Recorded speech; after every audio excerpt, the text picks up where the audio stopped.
E41 Marketplace Ministries. It's all about your business, and it's all about our Father's business. It's ministry outside the box. No matter what your role is in the business world, E41 Ministries is a special place where we can walk worthy of the vocation wherewith we are called, just as Ephesians 4:1 commands us. In today's busy and frenetic world, it's a blessing to know that God has a plan to bring hope, comfort, and peace through Marketplace Ministry. The E41 Marketplace Ministry of the Fellowship, it's a kingdom-building business.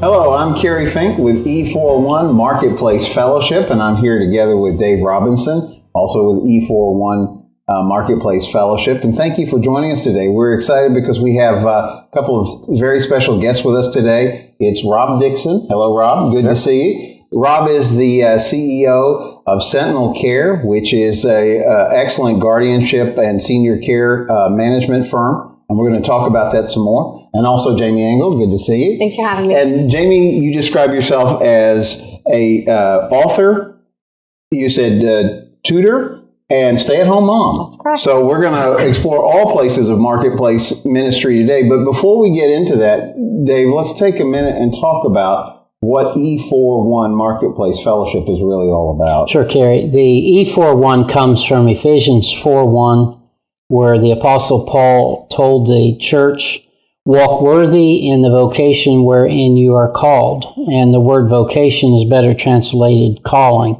So everyone who is a Christian has a full-time marketplace ministry.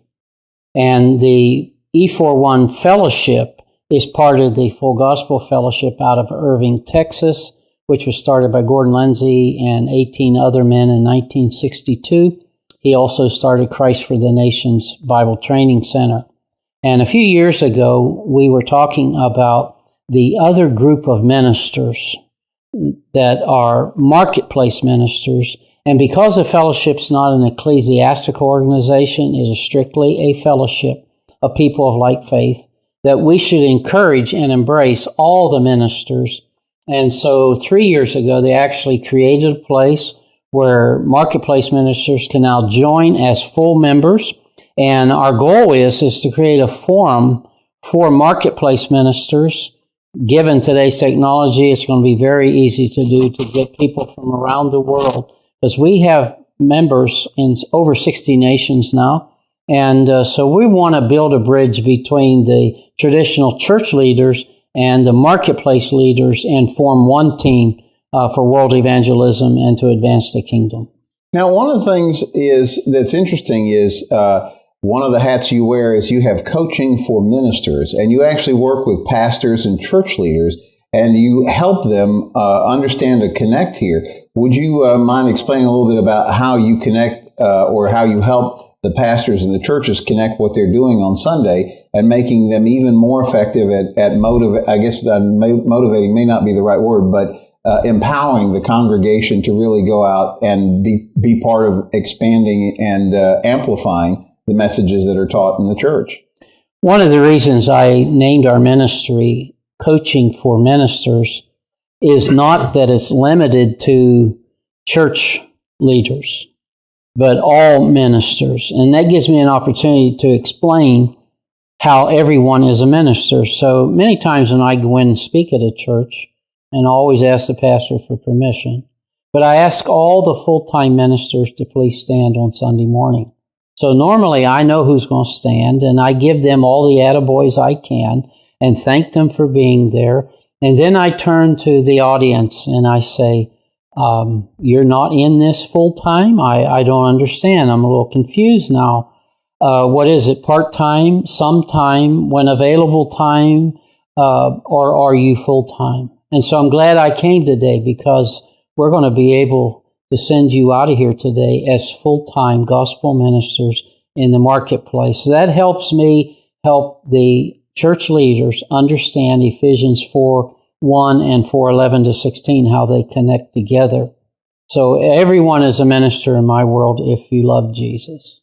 That's a good place to start a conversation here with the gentleman to my left, Rob Dixon. Rob has created a number of organizations that really, I think, exemplify what marketplace ministry is about. He created an organization called Sons of the Carpenters, which was an association of Christian-based businesses, and also, even more recently, a organization that's dedicated to serving seniors right here in our home area on the Space Coast of Florida called the Golden Providers. And it was the same idea. It was a group of business people who came together but seemed to share a common set of values and perhaps even unspoken, then the faith under it. In addition to that, you also run Sentinel Care. Sentinel Care is a guardianship and a senior management organization. So let me start with just having kind of painted a top level of that. Let me have you add and expand a little bit to your background. Okay, well, I'm married with 4 children, and about 12, 13 years ago, my grandmother, they both took ill and passed away. My father and mother also took ill and passed away, and then my daughter also was ill, but fortunately, she's doing fine today.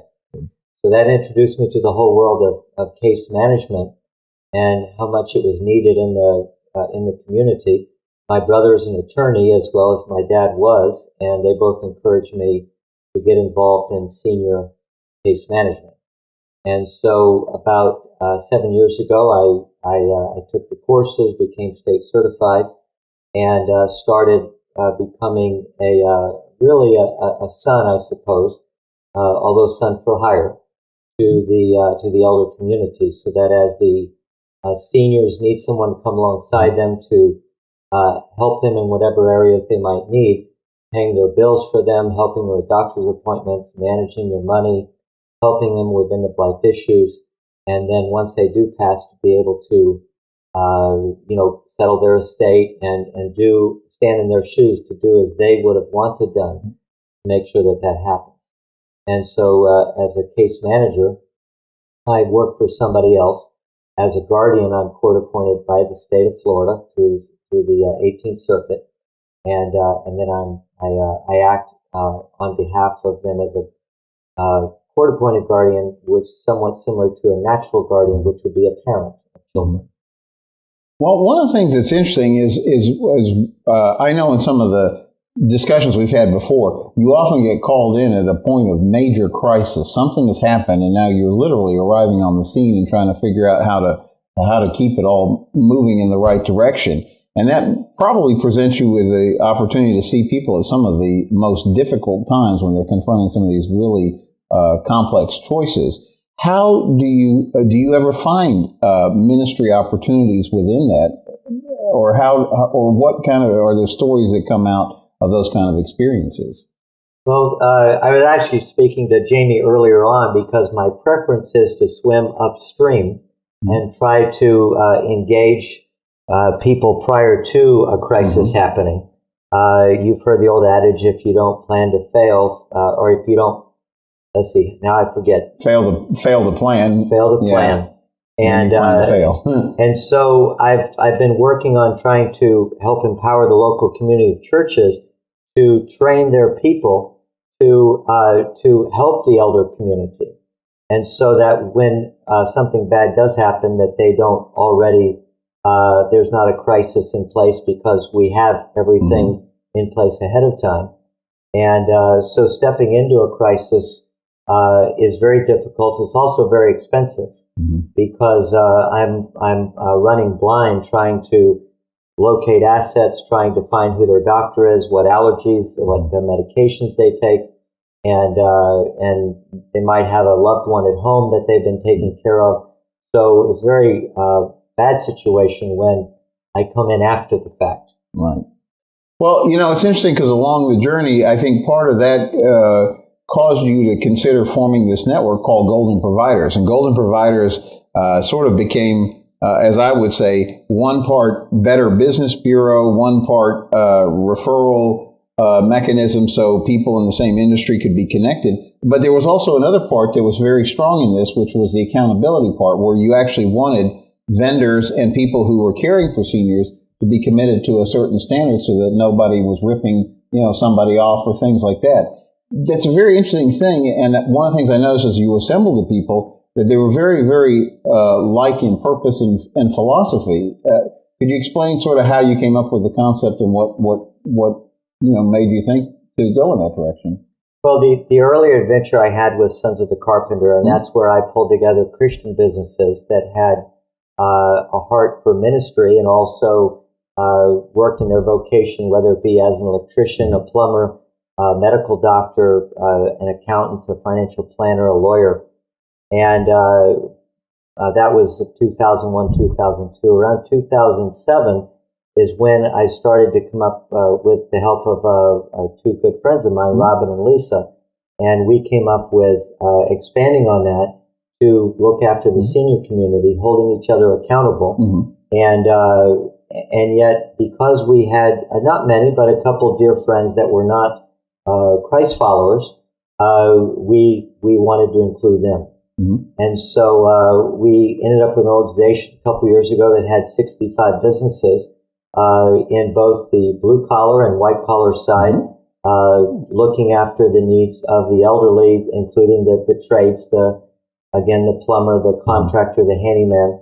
And as far as accountability goes, that we encourage the Matthew 18 principle, where if you have something against your brother, you go to him quietly, and if he doesn't respond, you bring 2 or 3 with you, and if he doesn't respond after 2 or 3 other members within the organization, then what you would do is you bring before the golden providers, and then we would use that leverage to hopefully rectify the situation and take care of the customer.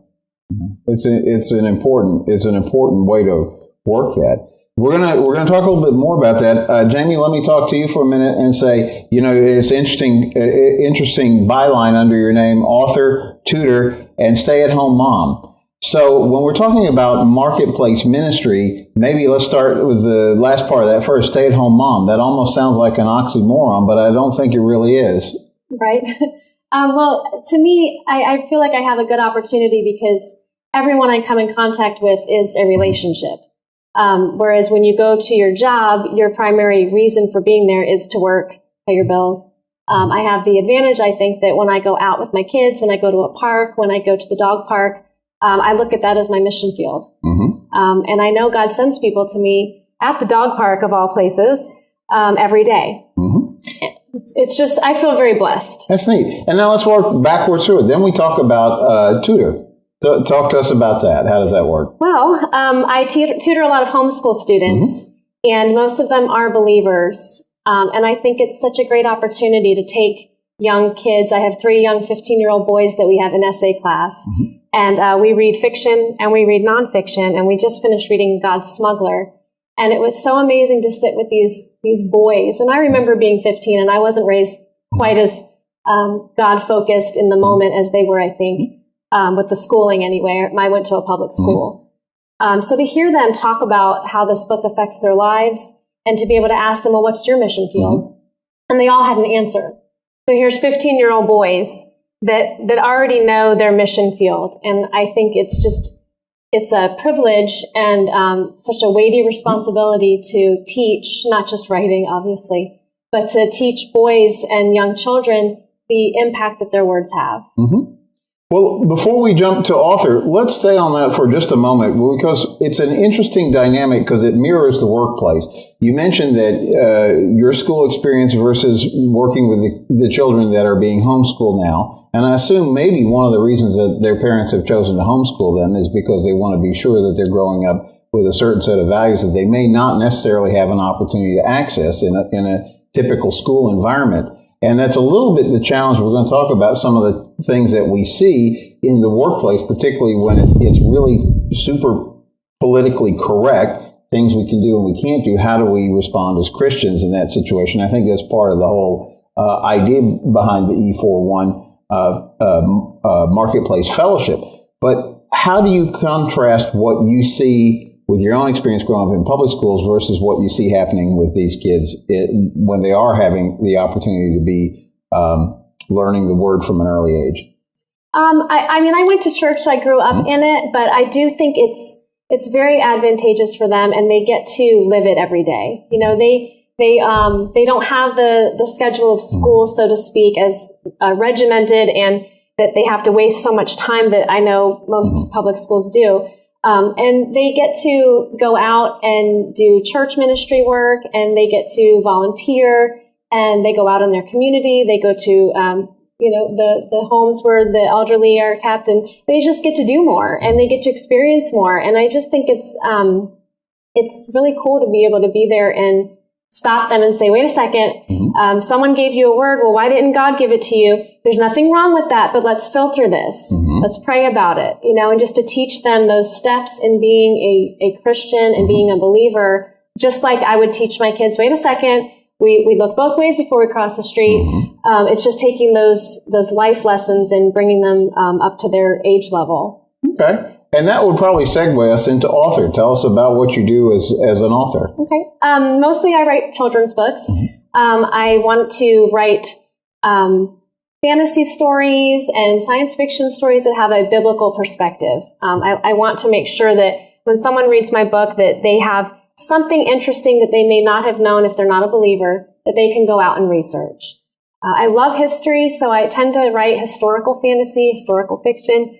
And I just love the fact that I get to go in front of these kids at the schools, and I get to just be a believer. And I think I heard you mention in another segment about how sometimes you don't need to preach, you just need to be. And people see that, they see the difference. And I think that these kids see the difference when I'm up there speaking to them versus when there's an author up there that's up there for themselves. And I hope that translates to them. And even if they don't know what it is, that they can feel there's something different. There was a discussion that came up in a conversation we were having not long ago about the fact that somebody said, you can actually tell there's something different about the countenance. And it seems that a lot of times people come and go, you must be a Christian. We had an experience recently. My wife and I went to I would call it a class reunion, but in this case it was a radio station reunion. And she walked in the door, and right away, the very first thing, ran into somebody that really we didn't know. It was the widow of somebody that I had worked with at this particular radio station many years ago. And not 2 minutes in the conversation, without anything other than a hello, she looks at Tammy and says, "You're a Christian, aren't you?" I mean, and it was amazing. But that is exemplifying Christ in the workplace, I think, is really what it comes down to. So, Dave, let me ask you, how do we translate that look or whatever that is? What's the best way for us to carry that forward? How do we bridge the gap between what we're learning on Sundays to the Monday through Saturday life? How do we maximize that? One of the things that I started teaching almost 30 years ago now is related to the little yellow sticky note. And I taught people, this is where evangelism starts. Get a little yellow sticky note and write on it a one-sentence prayer.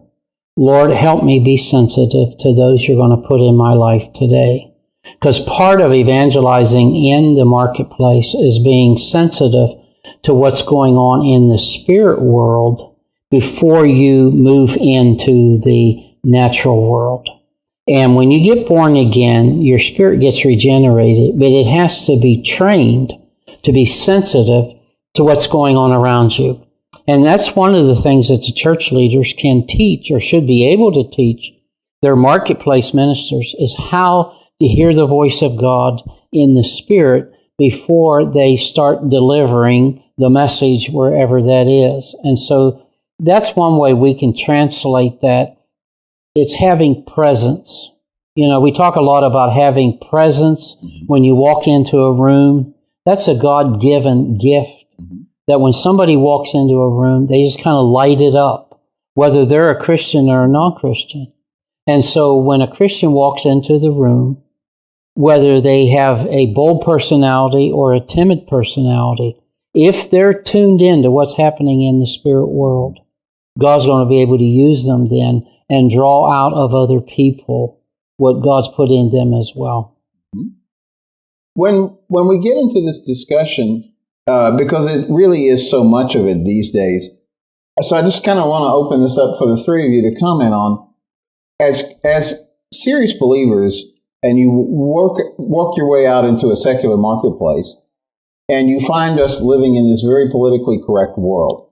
How do we deal with that? How do we talk to people about Jesus in a location where people are like, oh, you can't say that here? How do we work that? Well, I love the story of the Samaritan woman at the well, because Jesus didn't start with the 10 Commandments, didn't talk about Moses, that he met her needs, that she was thirsty, and then another time, of course, the first miracle Jesus performed was water into wine, and so Jesus was always into ministering, I think, to the body first. If you have a belly that's empty, you're not going to want to hear or you're not going to be able to see a whole lot. So first of all, oftentimes we find ourselves ministering to the person, to what their needs are, and then that opens up. I think alluding a little bit to what you said, Jaime, that our opportunity to share Christ, and we don't necessarily have to explain the 4 spiritual laws, etc., but just by our life, others will know that we're Christians, and hopefully by God's grace that they'll see a difference in us. Jesus in the 4 Gospels, which only covers 13 and a half days, over a 3.5-year period, asked 318 questions during those 13 and a half days. So I teach leaders, great leaders, ask good questions.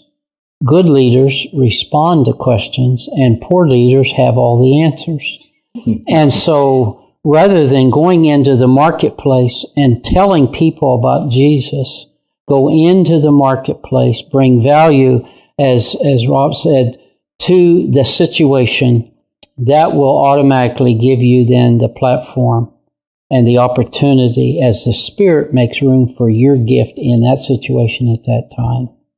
Yeah, I think it is about building those relationships first. Yes. I know when you spend time and people see that you're always happy, not that everything's perfect, but that you have a good attitude, and that when bad things happen and they see it happen, how you respond to it, that when they go through their trauma, they come to you and say, I know you have answers. I know you are different. I know there's something about you, and I need something different. What is it that you have? Because I'm done here, and I've had that happen at the dog park, Sure. my mission field, where people come to me and say, I'm done with this. I need a change, and you seem to have a change that I want.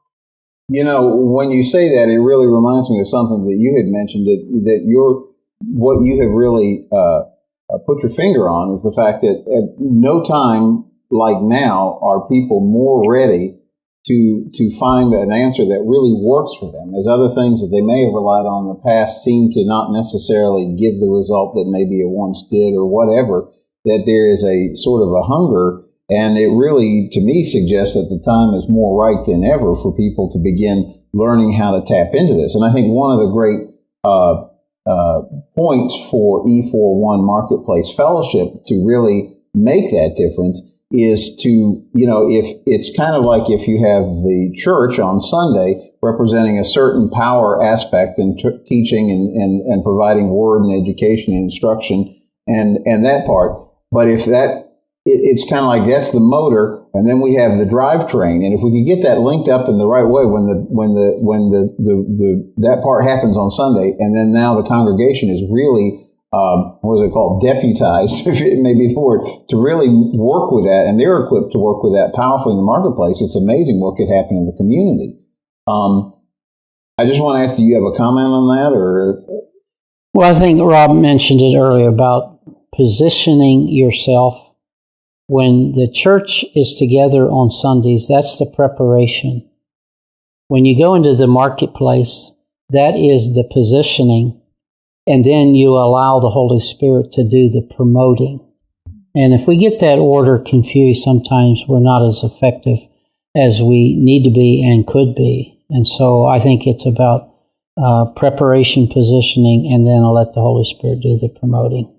So if somebody is watching us and we're talking about E41 Marketplace Fellowship, what would you tell them? This is what's in it for you. This is why you might want to get involved in this. This is where we hope to see this go and the kind of difference that this will make. If you're a church leader, then I would encourage you to look at us as an opportunity to understand how to empower and launch your marketplace ministers into not their secular job, but into their full-time kingdom calling and what God has for them.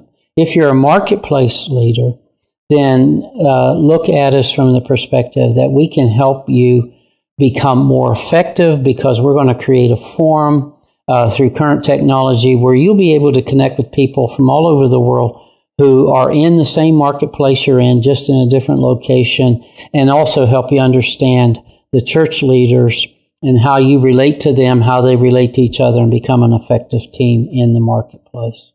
Yeah, isn't that an interesting dynamic when we stop and think about it, that the time and the technology right now give us an opportunity to do things that we never had an opportunity to do. And it seems like there is a sort of a question as to how to proceed at this kind of time among a lot of people. So how do we use this technology to bring us together? Because a lot of times Christians feel isolated. It's like, well, I may be the only one faced with this situation. And yet as we share these stories, and we've heard over and over and over, that people are finding effective ways to make that bridge into marketplace ministry. Just as, you talked about whether it's a situation where you have stepped into a family situation and now you're working through that, or whether you are just finding a moment where you've run across somebody and as you're carrying out the things that you need to during the day, that becomes an opportunity to minister to them.